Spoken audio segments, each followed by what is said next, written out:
नमस्कार साथियों, मैं मुकुल स्वागत करता हूं आप सभी का टारगेट यूकेएसएससी पर। तो जैसा कि पीछे आपने देख ही लिया होगा, आज हम लोग डिस्कस करने वाले हैं उत्तराखंड के राष्ट्रीय उद्यान। तो लगातार एग्जामों में आपने देखा है, चाहे फॉरेस्ट गार्ड का एग्जाम आपका लास्ट टाइम हुआ था, उससे पहले पटवारी का एग्जाम हुआ था, पुलिस कांस्टेबल का, तो हर एग्जाम में आपको कहीं ना कहीं राष्ट्रीय उद्यान या वन्य जीव विहार इससे क्वेश्चन देखने को मिल रहे हैं। आज हम लोग क्लास में डिस्कस करेंगे उत्तराखंड में कितने राष्ट्रीय उद्यान हैं, इनकी स्थापना कब हुई थी या फिर ये किस जिले में स्थित है। तो क्लास को शुरू करने से पहले मैं आपको कुछ बताना चाहूंगा। अगर आपने अभी तक फ्री करंट अफेयर का टेस्ट नहीं दिया है तो आपको ये जरूर देना चाहिए। हमारी एप्लीकेशन पर हर रविवार को फ्री में करंट अफेयर का टेस्ट होता है। ठीक है, एप्लीकेशन का नाम है टारगेट यूकेएसएससी बाय अंकित सर। आप सभी को पता है अभी तक हम बहुत सारे करंट अफेयर के टेस्ट करा चुके हैं। पिछले मार्च मंथ की आपको वहां पर मिल जाएंगी, उन टेस्टों का वीडियो आपको मिल जाएगा, पीडीएफ आपको एप्लीकेशन पर मिल जाएगी। तो सभी चीजें हर रविवार को 11 बजे, तो सुबह 11 बजे पेपर डाल दिया गया था। आज ये पेपर काफी बच्चे देते हैं, फ्री में ये होता है।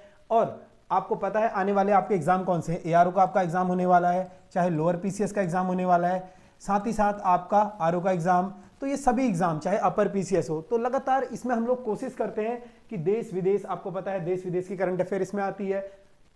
उत्तराखंड की इंपॉर्टेंट करंट अफेयर हम लोग इसमें देते हैं, चाहे वो अंतरराष्ट्रीय करंट अफेयर हो। तो सभी करंट अफेयर आपको इसमें दी जाती हैं और इसका चार्ज बिल्कुल निःशुल्क रहता है। कभी आपके करंट अफेयर 50 क्वेश्चन होते हैं, कभी 100 होते हैं, कभी 100 से ज्यादा हो जाते हैं। तो हर रविवार को एप्लीकेशन पर फ्री में टेस्ट होता है। आपको कुछ नहीं करना है, प्ले स्टोर पर जाना है। प्ले स्टोर से क्या करना है, आपको हमारी एप्लीकेशन डाउनलोड करनी है। एप्लीकेशन का नाम है, प्ले स्टोर पर आप लिखेंगे सिंपली टारगेट यूकेएसएससी बाय अंकित सर, तो आपको इस टाइप से एप्लीकेशन वहां पर एक खुल जाएगी। आपको इंस्टॉल कर लेनी है एप्लीकेशन। इंस्टॉल करने के बाद आपको कुछ इस टाइप से डैशबोर्ड आपके सामने खुल जाएगा। जब ये डैशबोर्ड खुलेगा तो इसमें नीचे कोर्सेज लिखा आएगा। यहाँ पर कोर्सेज में आप लोग को क्लिक करना है। कोर्सेज में क्लिक करने के बाद कुछ इस टाइप से आपके आगे डैशबोर्ड खुल जाएगा। जब ये डैशबोर्ड खुलेगा आप इसे ऊपर को स्क्रॉल करेंगे। स्क्रॉल करने के साथ आपको यहाँ पर 1 दरोगा प्रैक्टिस सेट दिख जाएंगे। अगर आप हिंदी मीडियम लेना चाहते हैं तो ले सकते हैं। फर्स्ट एसआई, अगर आप इंग्लिश मीडियम 1 दरोगा लेना चाहते हैं ले सकते हैं। वीडियो वीपीडीओ टारगेट बैच चल रहा है वो भी ले सकते हैं, या फिर वीडियो वीपीडीओ का प्रैक्टिस सेट चल रहे हैं वो भी ले सकते हैं।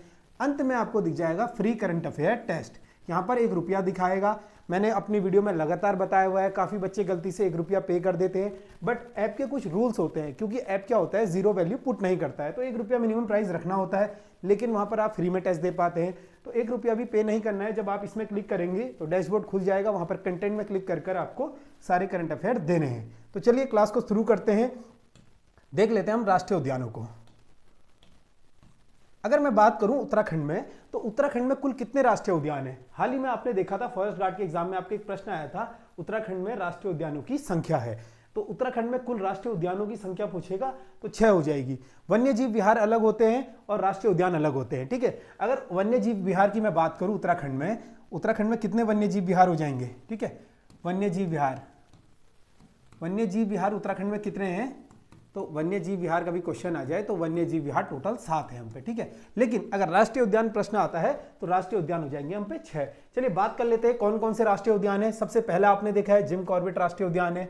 इसके बाद राजाजी राष्ट्रीय उद्यान आता है, नंदा देवी राष्ट्रीय उद्यान आता है, फूलों की घाटी राष्ट्रीय उद्यान आता है, या गंगोत्री राष्ट्रीय उद्यान आता है, और गोविंद राष्ट्रीय उद्यान आता है। आइए इनके बारे में विस्तार से जानते हैं, एक को देख लेते हैं। सबसे पहले अगर हम बात करें तो जिम कॉर्बेट नेशनल पार्क की हम लोग यहाँ पर बात करने वाले हैं। अब जिम कॉर्बेट नेशनल पार्क, सबसे पहले हम बात करेंगे जिम कॉर्बेट नेशनल पार्क। आप सभी को पता है जिम कॉर्बेट नेशनल पार्क क्या है, इसकी स्थापना कब होती है, तो 1936 में इसकी स्थापना होती है। अगर हम बात करें इसकी स्थापना की तो 1936 में क्या होती है, इसकी स्थापना होती है। ये भारत का ही नहीं पूरे एशिया का सबसे पहला नेशनल पार्क हो जाएगा। कभी क्वेश्चन आता है कि एशिया का सर्वप्रथम नेशनल पार्क कौन सा है, तो कॉर्बेट नेशनल पार्क हो जाएगा। तस्वीरों में आप देख सकते हैं, welcome to Corbett national park. ठीक है, तो यहाँ पर आप कॉर्बेट टाइगर रिजर्व देख सकते हैं। तो ये तस्वीरों से क्या होता है, आदमी को जल्दी कुछ चीजें याद हो जाती हैं। अगर मैं बात करूं तो 1936 में इसकी स्थापना हो जाती है। और ये क्या है, भारत का पहला राष्ट्रीय उद्यान है, भारत का पहला राष्ट्रीय उद्यान, और साथ ही साथ एशिया का भी पहला राष्ट्रीय उद्यान हो जाएगा। कौन सा, कॉर्बेट राष्ट्रीय उद्यान हो जाएगा। अगर इसकी स्थिति की बात करें, ये कहां पर स्थित है, तो ये स्थित हो जाएगा 2 जिलों में। सबसे पहले हम देखें तो ये नैनीताल में स्थित हो जाएगा, नैनीताल में स्थित हो जाएगा। और ये कहां पर स्थित हो जाएगा, ये हो जाएगा पौड़ी में। तो नैनीताल और पौड़ी में कभी क्वेश्चन आ जाए कि निम्नलिखित में से कॉर्बेट नेशनल पार्क किस जिले में है? तो अगर वहां पर दोनों जिले होगा तो उपयुक्त दोनों उसका उत्तर करना है। अगर वहां पर नैनीताल और पौड़ी में से एक डिस्ट्रिक्ट दिया होगा तो एक के साथ आपको जाना है, क्योंकि क्वेश्चन को समझना है। हम लोग क्लास में सिर्फ क्लास को पढ़ेंगे ही नहीं, ये भी देखेंगे कि किस प्रकार से क्वेश्चन आ सकता है, किस प्रकार से उसके आपको उत्तर करने हैं। तो नैनीताल और पौड़ी में हो जाएगा कॉर्बेट नेशनल पार्क। अगर हम इसके क्षेत्रफल की बात करें तो इसका संपूर्ण जो क्षेत्रफल हो जाएगा वो 520.82 वर्ग किलोमीटर हो जाएगा। 520.82 वर्ग किलोमीटर इसका क्षेत्रफल हो जाएगा। इस चीज को नोट करना है, काफी इंपॉर्टेंट है। एग्जामों में पूछा जाता है कि कॉर्बेट का क्षेत्रफल कितना है, 520.82 वर्ग किलोमीटर इसका क्षेत्रफल हो जाएगा। ये चीज आपको नोट करनी है। साथ ही साथ अब ये दो डिस्ट्रिक्टों में है तो जाहिर सी बात है दोनों डिस्ट्रिक्टों में बटा हुआ होगा कुछ हिस्सा। तो यहां पर अगर मैं नैनीताल की बात करूं, नैनीताल में इसका जो क्षेत्रफल है वो कितना आता है, ये क्वेश्चन भी बनता है एग्जामों में। तो नैनीताल में जो इसका क्षेत्रफल है ये 208.8 वर्ग किलोमीटर इसका नैनीताल में क्षेत्रफल हो जाएगा। इसके अलावा अगर मैं बात करूं तो सर्वाधिक इसका विस्तार जो है वो पौड़ी डिस्ट्रिक्ट में है। अगर पौड़ी डिस्ट्रिक्ट में पूछेगा इसका विस्तार कितना है तो पौड़ी डिस्ट्रिक्ट में इसका विस्तार हो जाएगा 312.76 वर्ग किलोमीटर। तो पौड़ी में इसका क्षेत्रफल ज्यादा है और नैनीताल में इसका क्षेत्रफल क्या है, कम है। और संपूर्ण क्षेत्रफल इसका 520.82 वर्ग किलोमीटर इसका क्षेत्रफल हो जाएगा। इस चीज को आपको नोट करना है, स्क्रीनशॉट ले सकते हैं आप लोग। आगे बात करते हैं इसके बारे में कुछ अन्य फैक्टों के लिए। थोड़ा मैप के थ्रू अगर हम इसे समझें कॉर्बेट राष्ट्रीय उद्यान को, तो आपको यहां पर कॉर्बेट राष्ट्रीय उद्यान का मैं हल्का सा मैप दिखा देता हूं, ठीक है। तो इसके मध्य होकर बहती है, ऊपर आपने देखा होगा इसके मध्य होकर बहती है। तो कॉर्बेट राष्ट्रीय उद्यान के मध्य होकर जो बहती है, यहां पर आपको दिख रहा होगा एक नदी है। इस नदी का नाम क्या है, रामगंगा, ये नदी हो जाएगी। अगर मैं बात करूं कॉर्बेट राष्ट्रीय उद्यान के मध्य कौन सी नदी बहती है, तो रामगंगा नदी। कौन सी नदी बहती है कॉर्बेट राष्ट्रीय उद्यान के अंदर, क्वेश्चन आता है डायरेक्ट, यहीं से फैक्चुअल क्वेश्चन बनता है। इसके अंतर्गत कौन सी नदी बहती है, तो आप देख सकते हैं ये क्या है, कॉर्बेट राष्ट्रीय उद्यान हो जाएगा आपका, ठीक है। और यहीं पर क्या है, इसके मध्य एक नदी बह रही है, इस नदी का नाम हो जाएगा रामगंगा नदी। और ये मैप में आप देख सकते हैं कॉर्बेट के अलग अलग इलाके हैं, चाहे ये ढेला है, ढेला रामनगर में पड़ता है, ढिकुली है, ये भी रामनगर में पड़ता है। तो ये रामनगर यहां से इसका हो जाएगा, ठीक है। तो ये वाला हिस्सा जो है इसका, ये रामनगर के अंतर्गत आता है, यानी नैनीताल के अंतर्गत आता है। और जब यहाँ पर ये नदी आ जाती है तो नदी के उस पार क्या हो जाता है, कोटद्वार यानी पौड़ी में आ जाता है। तो पौड़ी में इसका विस्तार मैंने आपको बताया था अभी, पौड़ी में इसका विस्तार कितना है, तो पौड़ी में इसका विस्तार हो जाएगा 312.72 वर्ग किलोमीटर, ठीक है। पौड़ी में इसका विस्तार पूछेगा तो 312.72 वर्ग किलोमीटर इसका पौड़ी में हो जाएगा। सॉरी 7 2 नहीं 7 6 करना, ठीक है, 7 6 वर्ग किलोमीटर इसका पौड़ी में हो जाएगा। अगर यहाँ पर रामनगर की बात करें नैनीताल की, तो 208.8 वर्ग किलोमीटर इसका नैनीताल में हिस्सा हो जाएगा, ठीक है, 208.8 वर्ग किलोमीटर। तो इस चीज को आपको समझना है, देखिए, क्योंकि इंपॉर्टेंट है। अगर मैप के थ्रू आप समझेंगे कहां पर स्थित है, मैंने आपको बताया ये वाला हिस्सा आपका नैनीताल हो जाएगा, ये वाला हिस्सा आपका क्या हो जाएगा, कोटद्वार पौड़ी हो जाएगा। तो दोनों ही जगह क्या है, कॉर्बेट नेशनल पार्क स्थित है। और इसके बीच में कौन सी नदी बह रही है, तो रामगंगा नदी इसके बीच में बह रही है। आइए थोड़ा उत्तराखंड के मैप से भी हम लोग इसे समझेंगे। अगर मैं उत्तराखंड के मैप से बात करूं तो कॉर्बेट नेशनल पार्क की स्थिति कहां पर है, ये आप देख सकते हैं, ये आपका पौड़ी डिस्ट्रिक्ट हो जाएगा, ठीक है, पौड़ी डिस्ट्रिक्ट ये है और ये आपका नैनीताल है। और इन्हीं के मध्य क्या स्थित है, आपका कॉर्बेट नेशनल पार्क है। अगर पूछेगा कॉर्बेट नेशनल पार्क कहां पर है, तो ये वाला एरिया जो है आपका कॉर्बेट नेशनल पार्क हो जाएगा, ठीक है। तो ये वाले एरिया में कॉर्बेट नेशनल पार्क हो जाएगा। इस चीज को आपको नोट करना है। आगे देखते हैं इसके बारे में अन्य फैक्ट हम लोग जान लेते हैं, ठीक है। तो हेली राष्ट्रीय उद्यान नाम से स्थापित, तो शुरुआत में क्या हुआ, कॉर्बेट नेशनल पार्क की जब स्थापना हुई थी, आपको मैंने बताया कब हुई थी, 1936 में इसकी स्थापना हुई थी। तो शुरुआत में इसका नाम कॉर्बेट नेशनल पार्क नहीं था, शुरुआत में इसका नाम क्या था, इसका नाम था हेली राष्ट्रीय उद्यान, जो कि स्थापना के वक्त रखा गया था, यानी 1936 में इसका क्या रखा गया था, हेली नेशनल पार्क नाम रखा गया था। और इसके बाद क्या हुआ, स्वतंत्रता के बाद, यानी जब भारत आजाद हुआ तो इसका नाम क्या रख दिया गया, रामगंगा नेशनल पार्क। यानी अगर मैं बात करूं स्वतंत्रता के बाद इसका नाम क्या रखा गया, Ramganga national park, Ramganga national park इसका नाम रखा गया। तो इस चीज को भी आपको नोट करना है, स्वतंत्रता के बाद। और ईयर भी आपसे पूछा जाता है कि किस सन में रखा गया, तो 1954 में इसका नाम रामगंगा नेशनल पार्क रखा गया था। तो समय समय पर इसका नाम में परिवर्तन होता रहा। शुरुआत में जब इसकी स्थापना हुई थी, मैंने आपको बताया हेली राष्ट्रीय उद्यान से। तो इंपॉर्टेंट पॉइंट है, कभी क्वेश्चन आ जाए कि कॉर्बेट राष्ट्रीय उद्यान की स्थापना के वक्त उसका नाम क्या था, तो हेली राष्ट्रीय उद्यान उसका नाम था और कब था, 1936 में था। इसके बाद आपसे पूछा जा सकता है कि इसका नाम रामगंगा नेशनल पार्क कब रखा गया, तो 1954 में इसका नाम रामगंगा नेशनल पार्क रखा गया, जो कि स्वतंत्रता के बाद रखा गया। फिर इसका नाम जो है जिम कॉर्बेट के नाम पर रखा गया, जो प्रकृति प्रेमी है, चाहे उन्होंने नरभक्षी बाघों का शिकार करा हो, तो काफी महत्वपूर्ण इनका योगदान रहा था एक कॉर्बेट नेशनल पार्क को स्थापित करने में। तो इन्हीं के नाम पर भारत सरकार ने क्या करा, 1957 में इसका नाम जिम कॉर्बेट के नाम पर कॉर्बेट नेशनल पार्क रख दिया। तो ये इंपॉर्टेंट पॉइंट है, आपको नोट करना है। अगर आ जाए क्वेश्चन कि जिम कॉर्बेट के नाम पर इस पार्क का नाम कब रखा गया, तो 1957 में इसका नाम जिम कॉर्बेट नेशनल पार्क रखा गया। तो ये चीजें इंपॉर्टेंट है, आपको नोट करनी है। कॉर्बेट राष्ट्रीय उद्यान में अगला पॉइंट आप देख सकते हैं, साइलेंट जोन की स्थापना की गई। अब ये साइलेंट जोन क्या होता है? साइलेंट जोन का मतलब है कि किसी एक जोन है, मान लीजिए जोन है, इस जोन के अंतर्गत क्या है, मानव गतिविधियां नहीं होंगी। यानी मानव गतिविधियां मतलब आपने देखा होगा, अक्सर आप कॉर्बेट नेशनल पार्क गए हो या राजा जी आप गए हो, जहां से भी आप हैं, या आप कभी नेशनल पार्क के अंदर गए हो, घूमने जब जाते हैं तो आप क्या करते हैं, वहां पे सफारी करते होंगे। सफारी करते हुए आप क्या देखते हैं, जानवरों को देखते होंगे। आप आगे आगे तस्वीरों में देखेंगे, मैं आपको दिखाऊंगा किस प्रकार सफारी जब होती है तो जानवर कैसे आसपास गुजरते हैं। तो उन्हीं चीजों को देखने के लिए क्या हुआ कि जानवर जो है काफी मतलब अनकंफर्टेबल फील ना करें, या फिर उनके पास जो बाघों की गतिविधियां तथा बिहेवियर की जांचों के लिए, ठीक है, बाघों की गतिविधियां और बिहेवियर की जांचों के लिए एक साइलेंट जोन की स्थापना की गई। और ये जो स्थापना होती है, ये स्थापना होती है आपकी अप्रैल 2012 में। तो ये क्वेश्चन पूछा जाता है, साइलेंट जोन की स्थापना कब हुई थी, आपको नोट करना है। साइलेंट जोन की स्थापना जो होती है अप्रैल 2012 में होती है, ठीक है। कब होती है, अगर हम बात करें अप्रैल 2012 में क्या होता है, साइलेंट जोन की स्थापना होती है। और कितने दायरे में होती है पूछेगा, तो 500 मीटर दायरे में होती है, ठीक है।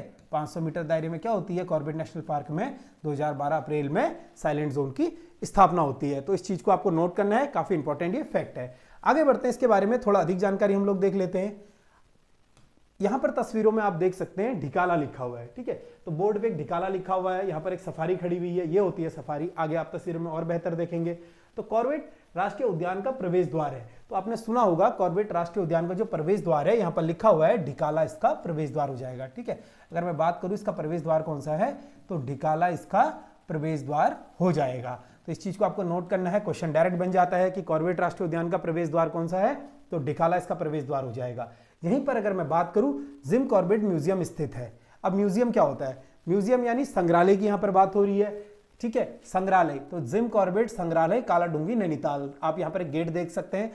तस्वीरों को देखकर फायदा क्या होता है, यहां पर तस्वीरें लगाने का अर्थ क्या है कि जब इंसान कोई तस्वीर देखता है तो बहुत जल्दी उसे नहीं भुला पाता है। तो आप तस्वीरों में अगर आपने देखा होगा, जिम कॉर्बेट संग्रहालय आपको दिख रहा है, तो ये स्थित हो जाएगा कालाडूंगी में। और कालाडूंगी कहां पर है, कालाडूंगी स्थित हो जाएगा नैनीताल में, ठीक है। कालाडूंगी हो जाएगा नैनीताल में स्थित। और यहीं पर क्या है, इनका संग्रहालय है। संग्रहालय अगर आप कभी नैनीताल जाएं या फिर कालाडूंगी हल्द्वानी जाएं तो आपको जरूर वहां पर जाना चाहिए, क्योंकि वहां पर क्या है, कॉर्बेट से रिलेटेड जो जिम कॉर्बेट हैं, आपको पता है उनका काफी योगदान रहा था पार्क को स्थापित करने में। उन्होंने क्या किया था, यहाँ पर काफी नरभक्षी बाघों का शिकार ही उन्होंने किया था, या उनसे जुड़ी जो उनके काफी यादें हैं, चाहे वो उनका हथियार हो, उनके वस्त्र हो, या उनके द्वारा लिखी गई अनेक पुस्तकें हैं, वो आपको उनके संग्रहालय में देखने को मिल जाएगी। तो आप लोग वहां पर जाकर देख सकते हैं, क्योंकि ये क्या है, कॉर्बेट नेशनल पार्क की स्थापना करने में जिम कॉर्बेट का काफी योगदान रहा था। अगर हम बात करें इसके मध्य में स्थित है, तो आपने सुना होगा कॉर्बेट नेशनल पार्क में के मध्य में स्थित है, ठीक है। तो इसके मध्य स्थित है पाटली दून, ठीक है। पाटली दून किसके मध्य स्थित पूछेगा आपसे, पाटली दून। एक क्वेश्चन आता होगा, आपने सुना होगा हर की दून कहां पर है, तो हर की दून आपको पता है उत्तरकाशी में हो जाएगा। इसी प्रकार से पाटली दून कहां पर हो जाएगा, तो पाटली दून हो जाएगा आपका नैनीताल में स्थित। एक अगर आप वीडियो फेसबुक पर देख रहे हो, चाहे यूट्यूब पर देख रहे हो, आप लोग कमेंट करके बता सकते हैं कि पछवा दून कहां पर है, ठीक है। तो आप लोग का ये क्वेश्चन हो जाएगा, आप लोग को कमेंट करके बताना है कि पछवा दून कहां पर है, ठीक है। पछवा दून, अलग अलग दून है ना, जैसे कोटा दून, पछवा दून, पाटली दून या हर की दून, तो आपको बताना है पछवा दून कहां पर है, नीचे कमेंट आप लोग कर सकते हैं। आगे बढ़ते हैं, इसके बारे में थोड़ा अधिक जानकारी हम लोग देख लेंगे। ये देखिए, यहां पर मैंने आपको बताया था ना सफारी, तो यहां पर कुछ लोग चित्रों में देख सकते हैं आप लोग इन लोगों को। तो ये क्या कर रहे हैं, यहाँ पे सफारी कर रहे हैं, और यहाँ पर क्या घूम रहा है, बाघ घूम रहा है। तो यहाँ पर क्या है, ये सफारी कर रहे हैं, बाघ घूम रहा है, तो प्रोजेक्ट टाइगर घोषित। अब प्रोजेक्ट टाइगर क्या होता है, आप सभी को पता है भारत में क्या है, पहले से ही भारत बाघों का एक अच्छा, मतलब भारत में जो बाघों की संख्या थी बहुत ज्यादा थी, लेकिन समय के अनुसार क्या हुआ, आदमी शिकार करता रहा तो बाघों की संख्या लगातार कम होती रही। तो 1973 में, अप्रैल 1973 में क्या हुआ, इंदिरा गांधी सरकार थी। तो इंपॉर्टेंट है, देखिए इंदिरा गांधी सरकार, या फिर मैं बोलूं इंदिरा गांधी उस समय प्रधानमंत्री थी, तो उन्होंने क्या किया, भारत को प्रोजेक्ट टाइगर व भारत का पहला बाघ संरक्षण घोषित किया। और किसे किया, भारत का पहला बाघ संरक्षित या टाइगर रिजर्व घोषित हुआ आपका कॉर्बेट नेशनल पार्क हुआ। तिथि आपसे पूछी जाती है, तो 1 अप्रैल 1973 को क्या हुआ, कॉर्बेट नेशनल पार्क को बाघ संरक्षित घोषित किया गया, जो कि भारत का पहला बाघ संरक्षित हो जाएगा। ठीक है, तो प्रोजेक्ट टाइगर योजना भी आती है, तो 1973 की क्या हो जाएगी, प्रोजेक्ट टाइगर योजना हो जाएगी। क्वेश्चन बनता है एग्जामों में।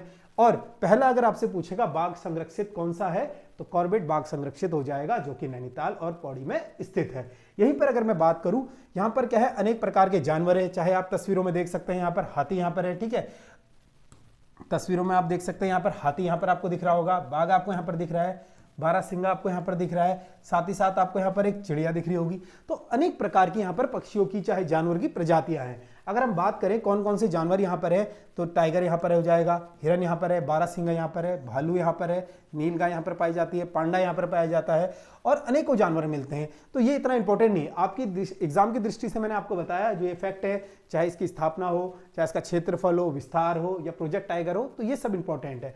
अगर पक्षियों की हम यहाँ पर बात करें, तो पक्षियों की कुल 576 प्रजातियां हमें यहाँ देखने को मिलती हैं। ठीक है, पक्षियों की मैं बात कर रहा हूँ, आंकड़े इतने इंपॉर्टेंट नहीं है, फिर भी आप नोट करना चाहें तो नोट कर सकते हैं। अगर पक्षियों की प्रजाति पूछेगा तो लगभग 576 यहाँ पर क्या है, पक्षियों की प्रजातियां हैं। तो आगे बढ़ते हैं कॉर्बेट नेशनल। अच्छा, एक और फैक्ट कॉर्बेट के बारे में, ये उत्तराखंड का एकमात्र राष्ट्रीय उद्यान है जहां पर सबसे ज्यादा टूरिस्ट आते हैं। ठीक है, अगर कभी प्रश्न आ जाए उत्तराखंड में सबसे ज्यादा टूरिस्ट विजिट करने कहां पर आते हैं, तो सबसे ज्यादा जो टूरिस्ट विजिट करने आते हैं वो कॉर्बेट नेशनल पार्क में आते हैं। ठीक है, आपको याद रखना है। और सबसे ज्यादा बाघों की संख्या पूछेगा तो वो भी कहां पर है, वो भी ये आपके कॉर्बेट नेशनल पार्क में हो जाएंगे। तो ये चीजें नोट करनी है। और हाल ही में क्या हुआ, ये देखिए प्रोजेक्ट टाइगर है ना, आपको दिख रहा होगा प्रोजेक्ट टाइगर 1973 का है। अभी आपने हाल ही में सुना होगा, कुछ एक हफ्ते पहले की न्यूज है। तो जल्दी मैं यूएनए वाली क्लास लाने वाला हूं। डेली आप लोगों को क्या है, यूएनए वाली क्लास अगर आपने नहीं देखी है, आई बटन में आ रही होगी, आप लोग देख सकते हैं। मैंने पिछली क्लासेस कराई हैं, अब थोड़ा हम डिजिटली करवाएंगे उन क्लासों को, तो और बेहतर उन क्लासों को आप लोग के लिए लेकर आएंगे।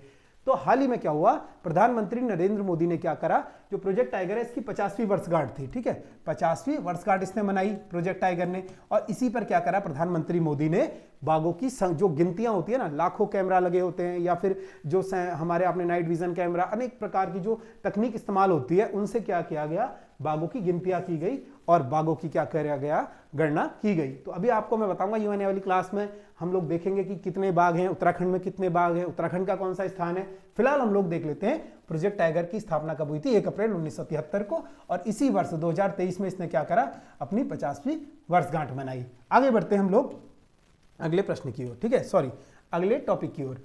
तो अगला हम लोग देखेंगे जिम कॉर्बेट। आप तस्वीरों में देख सकते हैं, ये जिम कॉर्बेट जी हो जाएंगे। ठीक है, आप देख सकते हैं यहाँ पर ये जिम कॉर्बेट जी हैं, और नीचे क्या है, तस्वीरों में आप देख सकते हैं जिम कॉर्बेट ने क्या करा है, नरभक्षी बाघ को मारकर गिराया हुआ है। तो तस्वीरों में आप देख सकते हैं नरभक्षी बाघ को मारकर किसने गिराया, जिम कॉर्बेट ने।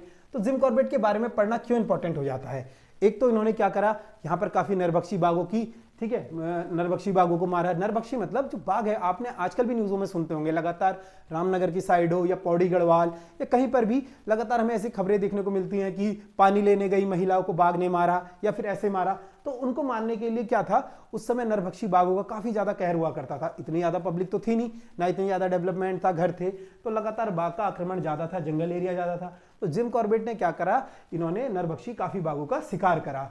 तो इन्हीं के प्रयासों से या इन्हीं का काफी योगदान रहा कॉर्बेट नेशनल पार्क को स्थापित करने में। बात कर लेते हैं इनके जन्म की।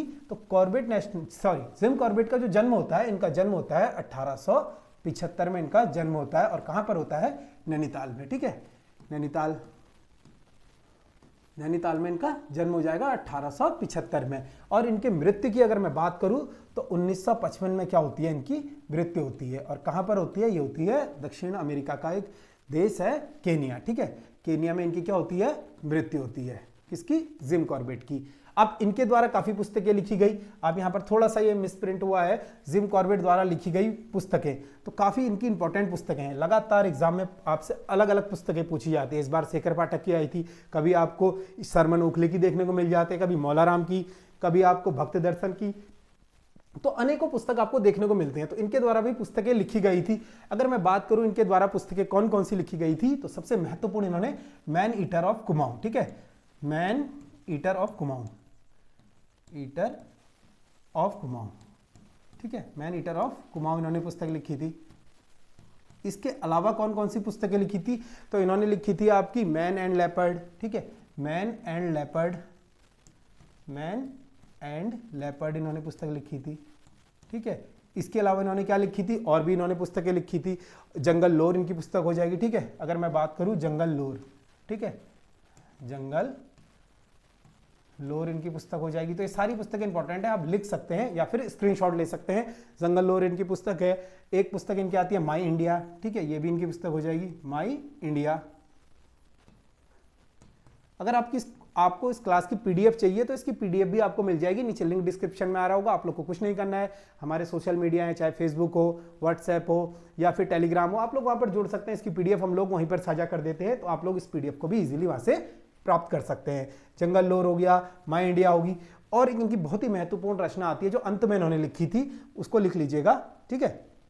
तो इन्होंने अंत में लिखी थी कौन सी रचना, ट्री टॉप, ठीक है, ट्री टॉप इनकी रचना हो जाएगी।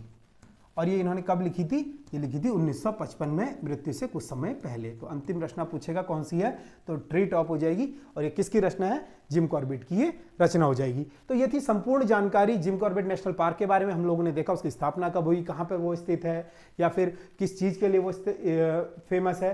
अब अगर हम बात करें जिम कॉर्बेट के बारे में, आपको अधिक जानकारी चाहिए तो मैंने आपको बताया काला ढूंगी नैनीताल में इनका क्या है, संग्रहालय है। आप वहां पर कभी भी नैनीताल जा रहे हैं या आप नैनीताल के रहने वाले हैं तो आप वहां पर विजिट कर सकते हैं। आगे बढ़ते हैं, अगला राष्ट्रीय उद्यान हम लोग देखेंगे, ठीक है। तो अगला राष्ट्रीय उद्यान है हमारा गोविंद राष्ट्रीय उद्यान। अगर हम बात करें गोविंद राष्ट्रीय उद्यान की, तो गोविंद राष्ट्रीय उद्यान आप तस्वीरों में देख सकते हैं, काफी हरा भरा जंगल है यहाँ पर, ठीक है, और पहाड़ियों के बीच ये है, काफी अच्छा सुनहरा दृश्य देखने को मिलता है यहाँ पर। तस्वीरों में आप देख ही सकते हैं कितने प्यारे यहाँ पर पेड़ दिख रहे हैं, ठीक है। तो और ये पहाड़ियों के बीच में क्या है, गोविंद नेशनल पार्क है। अब इसकी स्थापना आती है, तो इसकी स्थापना कब होती है, 1980 में इसकी स्थापना होती है। किसकी, गोविंद नेशनल पार्क की। और ये स्थित कहां पर हो जाएगा, ये जो आपका स्थित है ये हो जाएगा उत्तरकाशी जनपद में, ठीक है, उत्तरकाशी जनपद में स्थित हो जाएगा गोविंद राष्ट्रीय उद्यान, ठीक है। और गोविंद वाइल्ड लाइफ सेंचुरी अलग है, गोविंद राष्ट्रीय उद्यान अलग है, तो दोनों में डिफरेंस है, आपको समझना है। दोनों ही उत्तरकाशी में है, राष्ट्रीय पार्क भी वहीं पर है, वाइल्ड लाइफ सेंचुरी भी वहीं पर है, लेकिन दोनों की स्थापना अलग है, दोनों का थोड़ा एरिया आधा लगता है, लेकिन डिफरेंस है दोनों में, ठीक है। इस चीज को आपको समझना है। अगर हम इसके क्षेत्रफल की बात करें, गोविंद राष्ट्रीय उद्यान के अगर हम क्षेत्रफल की बात करें तो 472 वर्ग किलोमीटर इसका क्षेत्रफल हो जाएगा। कितना, 472 वर्ग किलोमीटर इसका क्षेत्रफल हो जाएगा गोविंद राष्ट्रीय उद्यान का। तो एग्जाम में लगातार पूछे जाते हैं कि इसका क्षेत्रफल कितना है या फिर इसका एरिया कितना है। अब यहाँ पर आपको गोविंद नेशनल पार्क तो दिख ही रहा है, साथ ही साथ आपको बीच में कि ऐसी यहाँ पर खाई सी दिख रही होगी, यहाँ से एक नदी आ रही है, ये नदी कौन सी है, ठीक है। तो आगे हम लोग बात करते हैं, आगे देख लेते हैं इस चीज को। गोविंद राष्ट्रीय उद्यान के मध्य होकर एक नदी बहती है, ठीक है, तो पीछे ही बता देता हूं आप लोगों को। गोविंद राष्ट्रीय उद्यान के मध्य जो ये नदी बह रही है ना, इस नदी का नाम हो जाएगा रूपिन, ठीक है, रूपिन सुपिन, रूपिन, ठीक है, इस नदी का नाम हो जाएगा रूपिन और सुपिन। और ये दोनों नदियां आपको पता है रूपिन सुपिन क्या है, रूपिन सुपिन नदियां किसकी सहायक नदियां हो जाएंगी, तो ये सहायक नदी अगर आ जाएगा तो टॉन्स की ये सहायक नदियां हो जाएंगी, ठीक है, टॉन्स नदी की सहायक नदियां हो जाएंगी। आपको पता ही है रूपिन और सुपिन किसकी सहायक नदियां हैं, तो टॉन्स की ये सहायक नदियां हैं। आगे बढ़ लेते हैं, इसके बारे में जानकारी हम लोग देख लेते हैं। अब स्थिति मैंने आपको बताई, अभी आपको बताया था कॉर्बेट नेशनल पार्क नैनीताल और पौड़ी में हो जाएगा। इसके अलावा आपको बताया उत्तरकाशी में क्या हो जाएगा, गंगोत्री नेशनल पार्क, तो उत्तराखंड के मैप से हम देखेंगे, ठीक है। अब यहाँ पर क्या है आपका एक वन विभाग, ये झंडा अगर आप देख रहे होंगे तो ये फॉरेस्ट विभाग का झंडा है, ठीक है। तो ये फॉरेस्ट विभाग का झंडा है, उन्हीं के द्वारा ये जानकारी यहाँ पर दी गई है। अब जानकारी क्या दी गई है यहाँ पर कि यहाँ से क्या है, नेटवार से एक प्रवेश द्वार है, ठीक है। प्रवेश द्वार शुरू हो रहा है यहाँ से Govind wild life sanctuary plus Govind national park का। तो दोनों ही मैंने आपको बताया था अलग अलग है, लेकिन दोनों का एरिया थोड़ा बहुत सिमिलर है, लेकिन दोनों के नाम अलग अलग है, ठीक है। अब यहाँ से गोविंद नेशनल पार्क का रास्ता शुरू हो रहा है, ये है आपका रोड मैप, ठीक है। यहाँ से आप गाड़ी से जा सकते हैं। रास्ते में कौन कौन से इलाके पड़ते हैं, इधर की साइड आप जाएंगे तो केदार कांठा, देखिए यहाँ पर एक क्वेश्चन और आपको मिल गया, केदार कांठा बुग्याल पूछता है कहां पर है, तो ये भी आपका उत्तरकाशी में स्थित हो जाएगा। सांकेरी यहां पर पड़ता है रास्ते में। इसके अलावा ताकुला यहां पर पड़ता है, ताकुला नहीं तालुका। तो यहां पर ये तालुका सांकरी परियोजना एक आती है आपकी, महत्वपूर्ण है। ये कहां पर स्थित हो जाएगी, उत्तरकाशी में स्थित हो जाएगी। इसके अलावा अगर आप यहां से जाएंगे तो यहां पर आप देखेंगे ऊपर के रास्ता जा रहा है अलग अलग जगह के लिए, तो यहां पे देवियारा, ठीक है, देवियारा बुग्याल आपका आता है, ये भी उत्तरकाशी में स्थित हो जाएगा। थोड़ा सा जूम करके मैं आपको इसको दिखा देता हूं, ठीक है।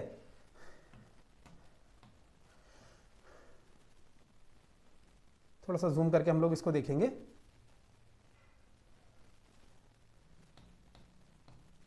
ठीक है, तो यहां पर मैंने बताया तालुका सांकरी हो जाएगा, यहाँ पर केदार कांठा था। इसके अलावा यहाँ पर देवकियारा बुग्याल यहीं पर हो जाएगा। और इसके अलावा क्या क्या है हमारे उत्तरकाशी में स्थित, आपको चाईशील, ठीक है, चाईशील कहाँ पर है, ये भी उत्तरकाशी में हो जाएगा। तो लगा आप देख सकते हैं ये गोविंद राष्ट्रीय उद्यान का मैप हो जाएगा, और इस मैप से अलग अलग एरियाओं में क्या है, गोविंद राष्ट्रीय उद्यान फैला हुआ है। और इसके साथ साथ आपको फैक्ट जानने को क्या क्या मिल गए, केदार कांठा। अब मैप के थ्रू अगर आप देख रहे हैं ना तो बहुत मुश्किल होता है ये चीज भुलाना। अगर आपको दिख रहा होगा गोविंद, आपको सीधा रिलेट करनी है कि गोविंद राष्ट्रीय उद्यान के पास क्या है, केदार कांठा बुग्याल है, देवियारा बुग्याल कहां पर है, ताकुला सांकरी, ये सभी यहीं पर स्थित हो जाएगा। कभी कभी क्वेश्चन बन जाता है कि देवियारा बुग्याल कहां पर है, तो सीधा उत्तरकाशी है उसका, ठीक है। और केदार कांठा कहां पर है, वो भी उत्तरकाशी में है। तो ये सब जानकारी है आपके राजा गंगोत्री राष्ट्रीय उद्यान के बारे में। थोड़ा और इसके बारे में हम एग्जाम ओरिएंटेड फैक्ट देख लेते हैं, ठीक है। अगर मैं बात करूं गोविंद राष्ट्रीय उद्यान का प्रबंधन देहरादून में स्थित राजाजी राष्ट्रीय उद्यान करता है। अब राजाजी राष्ट्रीय उद्यान कहां पर है, तो राजाजी राष्ट्रीय उद्यान देहरादून में स्थित है। और ये क्या करता है, गोविंद राष्ट्रीय उद्यान का मैनेजमेंट कार्ड देखता है। प्रबंधन मतलब मैनेजमेंट। अब आपने सुना होगा ना, गोविंद राष्ट्रीय उद्यान में जाने के लिए क्या होता है, ऑनलाइन भी आपको टिकटें वगैरह मिल जाती हैं। आप बुकिंग करना चाहते हैं पहले, साइट पर आप जा सकते हैं। तो जो इसका प्रबंधन कार्य है वो कहीं ना कहीं कौन देखता है, राजाजी राष्ट्रीय उद्यान देखता है। ये फैक्ट है, इंपॉर्टेंट है, पूछा जाता है कि गोविंद राष्ट्रीय उद्यान का जो है प्रबंधन कार्य कौन देखता है, तो राजाजी राष्ट्रीय उद्यान देखता है। इस उद्यान के मध्य होकर बहती है, अभी मैंने आपको बताया कौन सी नदी बहती है, तो रूपिन और सुपिन, ठीक है, रूपिन और सुपिन नदी बहती है, ठीक है, रूपिन और सुपिन नदी इसके मध्य होकर बहती है। और ये किसकी सहायक नदियां हो जाएंगी, तो ये दोनों किसकी सहायक नदियां हैं पूछेगा, तो ये टॉन्स की सहायक नदियां हो जाएंगी। इस फैक्ट को भी आपको नोट करना है। इसके अलावा यहां पर क्या मिलता है, भूरा भालू यहां पर मिलता है, कस्तूरी मृग यहां पर मिलता है, हिम तेंदुआ, ठीक है। तो हिम तेंदुआ संरक्षण केंद्र पूछेगा कहां पर है, तो ये आपका हो जाएगा उत्तरकाशी में स्थित, ठीक है। और भरल तथा काला भालू आदि यहां पर मिलता है, ठीक है। तो हिम तेंदुआ भी यहां पर आपको देखने को मिलता है। और हिम तेंदुआ संरक्षण अभी हम देखेंगे गंगोत्री राष्ट्रीय उद्यान, वो भी उत्तरकाशी में स्थित है। भोजपत्र, देवदार, बांज, पर्वत, वनस्पति यहां पर देखने को मिलती हैं। तो तस्वीरों में मैंने आपको दिखाया था शुरुआत में ही, काफी ज्यादा यहाँ पर पेड़ दिख रहे थे, भोजपत्र हो गया या फिर बांज हो गया। तो इस चीज के हमें यहाँ पर क्या देखने को मिलते हैं, पेड़ देखने को मिलते हैं। आगे बढ़ते हैं हम लोग, अगला राष्ट्रीय उद्यान देखते हैं। तो नंदा देवी राष्ट्रीय उद्यान यहाँ पर हो जाएगा। अब नंदा देवी राष्ट्रीय उद्यान आप तस्वीरों में देख सकते हैं। यहाँ पर नंदा देवी राष्ट्रीय उद्यान का एक दृश्य है, कुछ हिरन यहाँ पर आपको दिख रहे होंगे, ठीक है, कुछ हिरन यहाँ पर घूम रहे हैं, तो ये आप तस्वीरों में देख सकते हैं। इसके अलावा अगर मैं बात करूं नंदा देवी राष्ट्रीय उद्यान की, तो उसकी स्थापना कब होती है, नंदा देवी राष्ट्रीय उद्यान की स्थापना जो होती है आपके 1982 में हो जाएगी, ठीक है। नंदा देवी राष्ट्रीय उद्यान की स्थापना पूछेगा कब होती है, तो 1982 में, क्योंकि एग्जाम में पूछा जाता है स्थापना आपसे। अब ये स्थित है, ये स्थित हो जाएगा आपका चमोली में, ठीक है, चमोली। अगर नंदा देवी राष्ट्रीय उद्यान पूछेगा कहां पर स्थित है, तो चमोली जिले में स्थित हो जाएगा, ठीक है, चमोली जिले में स्थित हो जाएगा। और इसके अगर क्षेत्रफल की बात करें हम, इसका क्षेत्रफल कितना है, तो इसका जो क्षेत्रफल हो जाएगा, ये जाएगा 424 वर्ग किलोमीटर, ठीक है, 424 वर्ग किलोमीटर इसका क्षेत्रफल हो जाएगा। तो ये सभी चीजें इंपॉर्टेंट है, किसके बारे में, नंदा देवी राष्ट्रीय उद्यान के बारे में। अगर इसकी स्थापना की बात करें तो 1982 में इसकी स्थापना होती है। अगर इसकी स्थित बोलेंगे कहां पर है, तो चमोली जिले में स्थित हो जाएगा।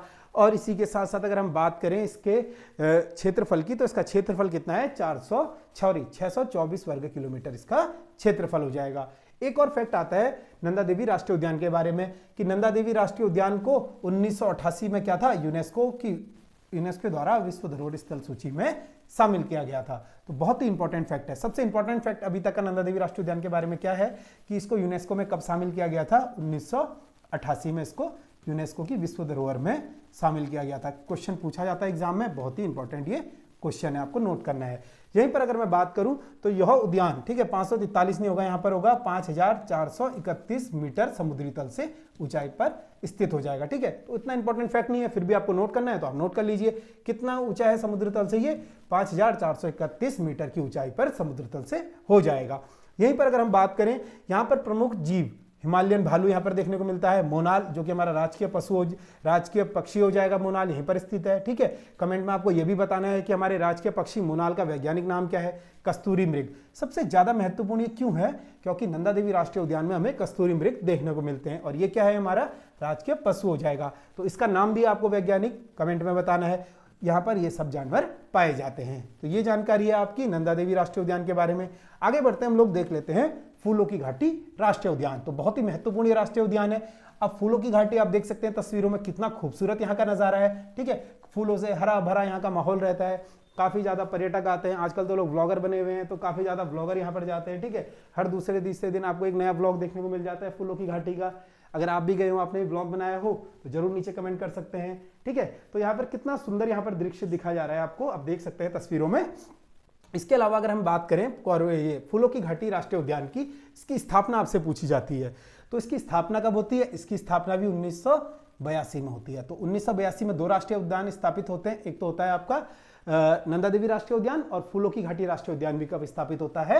1982 में होता है। स्थिति अगर पूछेगा तो फूलों की घाटी कहां पर है? आप सभी को पता है, चमोली में स्थित हो जाएगी। ठीक है, चमोली जिले में स्थित हो जाएगी फूलों की घाटी आपकी। और क्षेत्रफल की अगर हम बात करेंगे इसके क्षेत्रफल की, तो इसका क्षेत्रफल कितना है? फूलों की घाटी का क्षेत्रफल हो जाएगा 87.5 वर्ग किलोमीटर। ठीक है, तो बहुत इंपॉर्टेंट है क्षेत्रफल। अब क्षेत्रफल इसका इंपॉर्टेंट क्यों है? 87.5 वर्ग किलोमीटर तो इसका क्षेत्रफल है। इसका क्षेत्रफल जो है वो सबसे कम है। ठीक है, मतलब अगर राष्ट्रीय उद्यानों की बात करेगा तो ये सबसे छोटा राष्ट्रीय उद्यान हो जाएगा। ठीक है, सबसे छोटा राष्ट्रीय उद्यान, छोटा राष्ट्रीय उद्यान। ठीक है, राज्य का सबसे छोटा राष्ट्रीय उद्यान हो जाएगा। आपको ये नोट करना है राज्य का। ठीक है, उत्तराखंड का लिख देता हूं यहां पर। उत्तराखंड का सबसे छोटा राष्ट्रीय उद्यान कौन सा है? फूलों की घाटी राष्ट्रीय उद्यान है। तस्वीरों में लिख दिया है, अब आप बेहतर समझ गए होंगे। और इसके क्षेत्रफल की अगर मैं बात करूं कितना है, तो 87.5 वर्ग किलोमीटर इसका क्षेत्रफल हो जाएगा। तो इंपॉर्टेंट है, लगातार एग्जाम में पूछा जाता है। ठीक है, और इसके बारे में इंपॉर्टेंट फैक्ट क्या है? इस उद्यान को यूनेस्को द्वारा विश्व धरोहर स्थल में सूची में शामिल किया गया। तो इसको भी यूनेस्को में शामिल किया गया। अभी हमने नंदा देवी को देखा था, तो नंदा देवी 1988 में था, पहले नंदा देवी को करा, फिर उसके बाद क्या करा? 2005 में फूलों की घाटी को भी यूनेस्को ने अपने विश्व धरोहर सूची में शामिल कर लिया। ठीक है, तो इस फैक्ट को भी आपको नोट करना है। यूनेस्को ने इसको कब रखा था? 2005 में। और कब रखा था? 2005 में क्या करा था इसको? यूनेस्को ने विश्व धरोहर सूची में फूलों की घाटी को शामिल किया था। तो ये इसके बारे में जानकारी है। आगे देखते हैं इसके बारे में अधिक जानकारी। ठीक है, तो फूलों की घाटी की खोज आप पे आती है। फूलों की घाटी की खोज किसने करी? अब आपने सुना होगा, अगर आपने परीक्षावाणी पढ़ी है या अन्य किताबें पढ़ी है, तो उन किताबों में आपने देखा होगा फूलों की घाटी की अगर खोज पूछेगा तो 1931 में क्या होती है? इसकी खोज होती है। ठीक है, राष्ट्रीय पार्क की बात नहीं कर रहा हूं। पार्क मैंने आपको बताया, पार्क की स्थापना कब होती है? 1982 में होती है। लेकिन यहां पर फूलों की घाटी की बात कर रहा है। जो फूलों की घाटी है ना आपकी, अब पहले तो फूलों की घाटी की खोज होगी, फिर ही तो वहां पर नेशनल पार्क बनेगा ना। तो यहां पर बात कर रहे हैं फूलों की घाटी की खोज की। तो 1931 में इसकी खोज होती है। और खोज कौन करते हैं? एक यात्री होते हैं हमारे, फ्रैंक स्माइथ उनका नाम होता है। ठीक है, फ्रैंक स्माइथ। ठीक है, फ्रैंक स्माइथ एक यात्री होते हैं। ये क्या करते हैं? फूलों की घाटी की खोज करते हैं। तो ये इंपॉर्टेंट क्वेश्चन है। फ्रैंक स्माइथ क्या करते हैं? फूलों की घाटी की खोज करते हैं। और कब करते हैं? 1931 में करते हैं। अब फूलों की घाटी को स्कंद पुराण के केदार खंड में कहा गया है। अब फूलों की घाटी को जो है क्वेश्चन आता है आप पे, स्कंद पुराण के केदार खंड में से क्या कहा गया है? बहुत ही इंपॉर्टेंट क्वेश्चन है, 2 बार एग्जाम में पूछा गया है, आगे भी संभावना है। तो फूलों की घाटी को स्कंद पुराण के केदार खंड में क्या कहा गया आपको बताना था यहां पर। तो इसको कहा गया था नंदकानन। ठीक है, नंदकानन, नंदकानन कहा गया था इसको स्कंद पुराण के केदार खंड में। ठीक है, आपको पता है स्कंद पुराण में 2 खंड हमें देखने को मिलते हैं, एक तो केदार खंड हो गया, एक मानस खंड हो गया। केदार खंड जो शब्द प्रयुक्त हुआ है वो किसके लिए हुआ है? गढ़वाल के लिए हुआ है। और उसमें इसे फूलों की घाटी को क्या कहा गया? नंदकानन कहा गया। अब महाकवि, एक बहुत मशहूर महाकवि थे कालिदास जी। कालिदास जी ने अपने काव्य था उनका मेघदूत, तो मेघदूत में इससे अलका कहा। ठीक है, तो कालिदास ने महाकवि कालिदास ने मेघदूत में इसे अलका कहा है। ठीक है, तो ये चीज भी आपको नोट करनी है। महाकवि कालिदास ने इसे महाकवि कालिदास ने मेघदूत में इसे अलका कहा। ठीक है, ये क्वेश्चन भी पूछा जाता है, क्या कहा, तो इसे अलका कहा। ये चीज आपको नोट करनी है, बहुत इंपॉर्टेंट है। ठीक है, लगातार दोनों चीजें जो आती है घुमा फिरा के एग्जामिनर पूछ लेता है। अब अगर हम बात करें यहाँ पर नदियों की, तो यहाँ पर एक नदी बहती है। ठीक है, बहुत इंपॉर्टेंट ये नदी हो जाएगी। तो पुष्पावती नदी इसका नाम है। ठीक है, पुष्पावती। अब पुष्पाराज नहीं है, पुष्पा झुकेगा नहीं वाला, यहाँ पर पुष्पावती नदी की बात हो रही है, पुष्पाराज अलग है। ठीक है, तो याद कर सकते हैं आप फिर भी उस चीज से कि पुष्पाराज, यहाँ पर कौन सी नदी बहती है, पुष्पावती नदी बहती है। तो पुष्पाराज नहीं, पुष्पावती नदी बहती है, जिसका उद्गम माना जाता है। अब पुष्पावती नदी का उद्गम क्या माना जाता है, तो कामेत पर्वत से ऐसे बोल देते हैं, परीक्षाओं में लिखा हुआ, या तो कामेत पर्वत से निकलती है या फिर पुष्पोताल से। ठीक है, या फिर एक वहां पर ताल है, कामेत पर्वत के पास ही ताल है, पुष्पोय ताल। ठीक है, पुष्पोय ताल, तो वहीं से ये नदी निकलती है। और कहां बहती है, ये फूलों की घाटी के मध्य होकर बहती है। ठीक है, कौन सी नदी बहती है, पुष्पाराजनी पुष्पावती नदी बहती है। इस चीज को नोट करके चलना। और नदी पूछेगा कामेत पर्वत या फिर पुष्पोय ताल से ये नदी का उद्गम होता है। अगर हम यहीं पर बात करें, फूलों की घाटी के बहुत सारे आपको नाम देखने को मिलते होंगे। तो फूलों की घाटी को अन्य नाम से जाना जाता है। तो फूलों की घाटी का जो अन्य नाम है, सबसे पहले तो इनका फ्रैंक स्माइथ घाटी से बोला जाता है, फ्रैंक स्माइथ घाटी। ठीक है, अब ये क्यों बोला जाता है, अभी आपको मैंने बताया, क्योंकि जो फ्रैंक स्माइथ थे इन्होंने क्या करी थी, इसकी खोज करी थी। तो इन्हीं के नाम से इसको जाना जाता है कि फ्रैंक स्माइथ घाटी इसको बोला जाता है। बैकुंठ इसको बोला जाता है। ठीक है, बैकुंठ इसको बोला जाता है। ठीक है, बैकुंठ इसको बोला जाता है। और इसके साथ भ्यूडार इसको बोला जाता है। ठीक है, भ्यूडार इसको बोला जाएगा। और भी इसके आपको अन्य नाम देखने को मिलते हैं। ठीक है, क्या मिलता है इसका नाम, फ्रैंक स्माइथ आपको बताया, बैकुंठ इसका नाम बताया, भ्यूडार इसका नाम बताया। ठीक है, भ्यूडार। ठीक है, भ्यूडार इसको करना,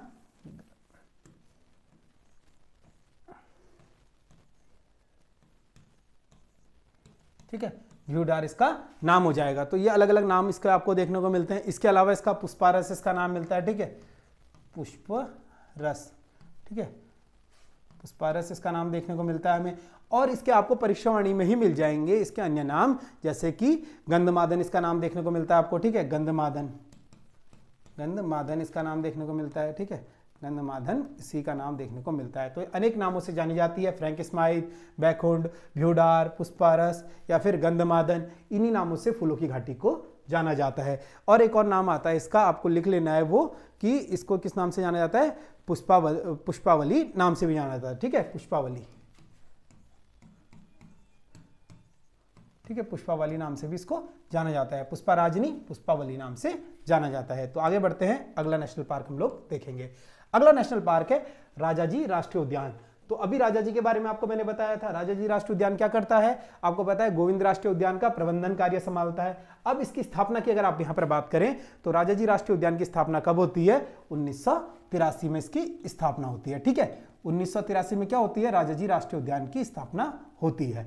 अब अगर इसकी स्थित पूछेंगे कहां पर है, तो ये 3 जिलों में इसका विस्तार है। ठीक है, सबसे पहले अगर मैं बात करूं तो ये कहां पर हो जाएगा। ठीक है, अगर मैं सबसे पहले बात करूं तो देहरादून में ये स्थित हो जाएगा। ठीक है, देहरादून में स्थित हो जाएगा। इसके अलावा कहां पर है, हरिद्वार में स्थित हो जाएगा, हरिद्वार में। ठीक है, हरिद्वार में स्थित हो जाएगा। इसके अलावा कहां पर हो जाएगा, पौड़ी में। तो 3 डिस्ट्रिक्ट में फैला हुआ है। कौन सा, राजाजी राष्ट्रीय उद्यान कहां कहां पर फैला हुआ है, पौड़ी, हरिद्वार और देहरादून। शॉर्टकट पूछेगा तो PHD। ठीक है, PHD यानी पौड़ी, हरिद्वार, देहरादून। तो PHD से आपको याद रखना है, राजा ने क्या करेगा, जो वो राजा था उसने क्या करा, PHD करी। तो इस चीज को आप नोट कर सकते हैं, राजा ने क्या करी, PHD करी। P से पौड़ी, S से हरिद्वार, D से आपका देहरादून। अगर हम इसके क्षेत्रफल की बात करें, राजाजी राष्ट्रीय उद्यान के क्षेत्रफल की अगर मैं बात करूं, इसका क्षेत्रफल कितना है, तो 820.42 वर्ग किलोमीटर इसका क्षेत्रफल हो जाएगा। ठीक है, ये चीज आपको नोट करनी है। क्षेत्रफल लगातार एग्जाम में पूछता है। देखिए, कभी नहीं पूछा है या फिर पूछेगा, आपको पता है UKSSC थोड़ा सा उत्तराखंड डीप लेवल की बनाता है। तो अभी तक आपसे UKPSC आयोग पेपर करा रहा था, तो वो सीधा सिंपली क्या पूछता है, इसकी स्थापना कब हुई, कहां पर ये स्थित है। लेकिन हम देख चुके हैं UKSSC के आपके प्रीवियस एग्जामों में, चाहे वो वीडियो का पेपर हो, वहां पर डायरेक्ट उसका क्षेत्रफल पूछ दिया गया था। तो ऐसे क्षेत्रफल आपसे पूछ लिए जाते हैं जो कि आपको पता होना चाहिए इनके बारे में। ठीक है, तो राजाजी राष्ट्रीय राष्ट्रीय उद्यान को टाइगर रिजर्व घोषित किया गया। अच्छा, राजाजी राष्ट्रीय उद्यान को भी क्या था आपका टाइगर रिजर्व घोषित किया गया। अभी मैंने आपको बताया था कॉर्बेट टाइगर रिजर्व कब घोषित किया गया, देश का पहला कॉर्बेट रिजर्व वो घोषित किया गया 1 अप्रैल 1973 को। इसके अलावा राजाजी राष्ट्रीय उद्यान को भी टाइगर रिजर्व घोषित किया गया, जो कि किया गया था 2015 में। ठीक है, 2015 में इसको क्या किया गया, इसको भी टाइगर रिजर्व घोषित किया गया। और ये देश का कौन सा बना 48वां टाइगर रिजर्व। ठीक है, ये क्वेश्चन बन सकता है, इंपॉर्टेंट है। राजाजी राष्ट्रीय उद्यान कौन से नंबर का टाइगर रिजर्व है, क्योंकि अगर यूकेएसएससी पेपर बना रहा है तो कहीं ना कहीं उसकी प्रकृति रही है पहले से ही, चाहे आयोग भी बदल गया हो। देखिए सभी को पता है इस समय यूकेएसएससी का क्या है, कार्यप्रणाली बदल चुकी है, चाहे अध्यक्ष हो चाहे उसके सचिव हो, हर कोई बदल चुका है। लेकिन फिर भी जब हम लोग पढ़ते हैं तो हर एक चीज को पढ़ते हुए चलते हैं, क्योंकि हम ये नहीं कह सकते कि एग्जाम में आएगा ये नहीं आएगा, जो इनके बारे में इंपॉर्टेंट फैक्ट है। ठीक है, अब ये नहीं कि आप ये पढ़ रहे कौन कौन से जानवर वहां पे रहते हैं, हाँ 1-2 फेमस जानवर है वो आपको पता होना चाहिए, लेकिन ये जो इंपॉर्टेंट फैक्ट है, ठीक है, टाइगर रिजर्व कब बना था 2015 में, कौन से नंबर का था, तो 48वें नंबर का देश का टाइगर रिजर्व ये हो जाएगा। इसी के अलावा अगर मैं बात करूं, इसका नाम राजाजी नेशनल पार्क पड़ा। अब राजाजी नाम इसका क्यों रखा गया, ठीक है, शुरुआत में इसका मेरे ख्याल से चीला रेंज था या कुछ और था। ठीक है, एक बार करेक्शन करके मैं आपको बता दूंगा, शुरुआत में इसका कुछ और नाम था, लेकिन इसका नाम राजाजी कैसे पड़ा, तो स्वतंत्र भारत के पहले गवर्नर जनरल जो थे कौन थे, सी राजगोपालाचारी जी, सी राजगोपालाचारी जी। ठीक है,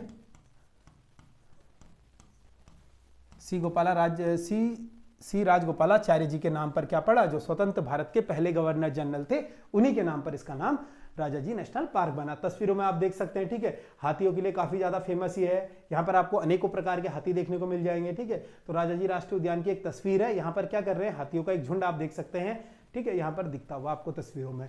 इसके अलावा अगर मैं बात करूं, राजाजी राष्ट्रीय उद्यान में सफारी करवाई जाती है, तो हमें भी सौभाग्य प्राप्त हुआ था राजाजी राष्ट्रीय उद्यान में जाने का। ठीक है, तो हम लोग भी राजाजी राष्ट्रीय उद्यान में क्या करने गए थे, सफारी करने गए थे। यहाँ पर आप लोग देख सकते हैं ये सफारी है, अंकित सर के साथ हमें सौभाग्य प्राप्त हुआ था कि हम लोग भी क्या कर पाए, राजाजी राष्ट्रीय उद्यान में सफारी कर पाए। तो तस्वीरों में आप आनंद सर को देख सकते हैं, यहाँ पर मुझे देख सकते हैं, हम लोगों ने वहां पर क्या करा था, सफारी करी थी, और काफी ज्यादा जानवर वहां पे, चाहे हिरन हो, हाथी हो, काफी ज्यादा तस्वीरें थी वो हमने वहां पर क्लिक की थी। तो कभी भी आपको सफारी करनी हो तो आप लोग कॉर्बेट या राजाजी जा सकते हैं। ठीक है, और यहाँ पर एक स्थानीय चारा घास पौधशाला वहां पर हमें देखने को मिली, तो वहां पर अनेक प्रकार की स्थानीय पौधों की जो प्रजातियां थी, घासों की। ठीक है, तो उसके बारे में जानकारी, अगर आप इसका स्क्रीनशॉट लेना चाहें तो इसका स्क्रीनशॉट लेकर रख सकते हैं, अगर आप भी कभी जाना चाहें तो जा सकते हैं।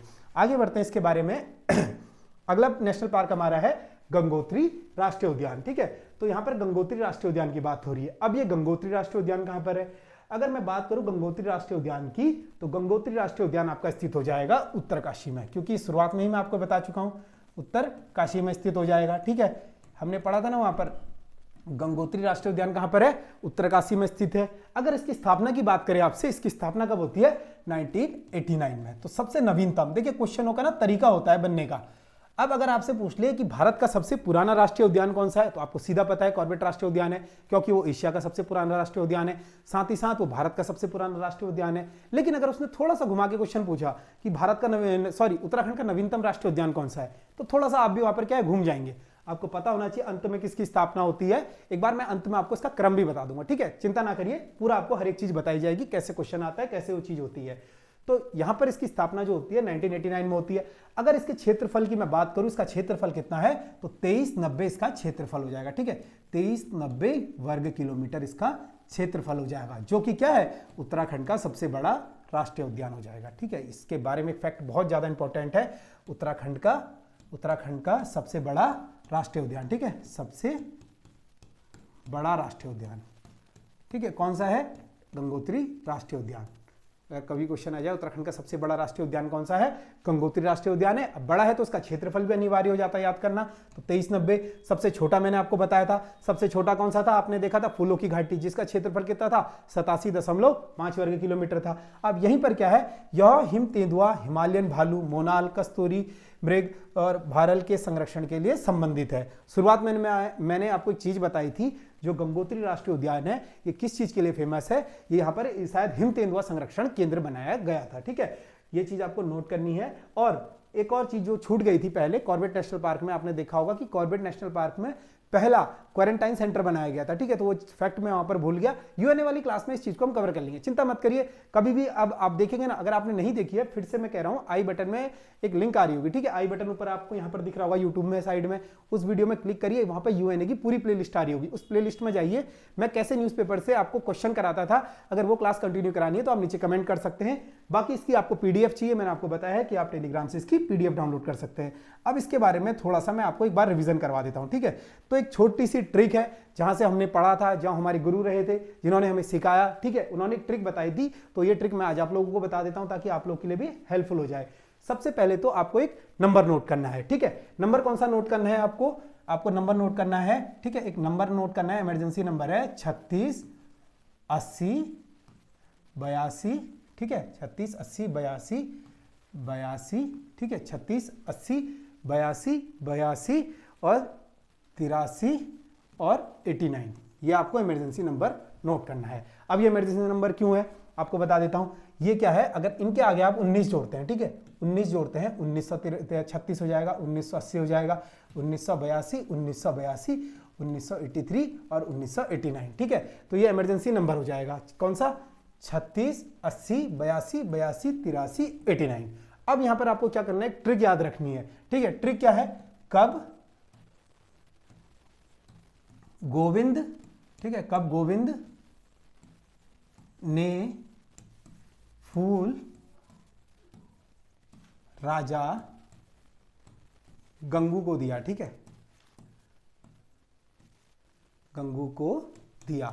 ये ट्रिक अगर आपको याद होगी ना, तो कभी भी आपको राष्ट्रीय उद्यान याद करने की जरूरत नहीं पड़ेगी। अब आपको नंबर तो याद है, नंबर कितना है, 36 80 82 82 83, ठीक है, और 89, ये नंबर हो गया, ठीक है। 36 80 82 82 83 89, ये नंबर ना आप एक काम करना, जहां पे भी आप पढ़ते हैं, चाहे लाइब्रेरी में पढ़ते हो, चाहे यहाँ पर आप घर पे पढ़ते हो, एक पर्चे में दीवार में काटकर इस एक छोटे से स्लिप होती है ना, आप लोग देखते हैं, हम लोग कि लगाते हैं बच्चे लोग काफी ज्यादा, तो उस स्लिप को आप लोग अपने आगे लगा सकते हैं, उस पर लिख सकते हैं नंबर 36 80 82 82 83 89। 4-5 बार आप ये नंबर याद बोलेंगे तो खुद ही याद हो जाता है, मोबाइल नंबर नहीं याद होते। उसी तरीके से एक नंबर ये भी याद हो सकता है। अब इसकी ट्रिक क्या है, कब गोविंद ने फूल राजा गंगू को दिया। अब कब से क्या हो जाएगा, सब समझदार हैं आप लोग, समझ गए होंगे, कॉर्बेट हो जाएगा, ठीक है। कब से कॉर्बेट हो जाएगा, गोविंद से हो जाएगा गोविंद राष्ट्रीय उद्यान हो जाएगा, ने से हो जाएगा नंदा देवी राष्ट्रीय उद्यान हो जाएगा, ठीक है। और फूल से हो जाएगा फूलों की घाटी राष्ट्रीय उद्यान आपका, और राजा से हो जाएगा राजा जी राष्ट्रीय उद्यान, और अगर बात करूं गंगू से तो गंगोत्री राष्ट्रीय उद्यान। तो कितना सिंपल है याद करना, कुछ भी नहीं टाइम लगा आपको, सीधा याद करना एक नंबर, और नीचे आपको एक ट्रिक याद करनी है, कब गोविंद ने फूल राजा गंगू को दिया। तो ये है कॉर्बेट नेशनल पार्क, इसके बारे में संपूर्ण जानकारी, ठीक है। तो आने वाली क्लासेस में हम लोग आपको इसी तरीके से अलग अलग क्लासेस देते रहेंगे। आप लोग बताइएगा कमेंट करके कि कौन से टॉपिक आपको क्लास चाहिए, ठीक है।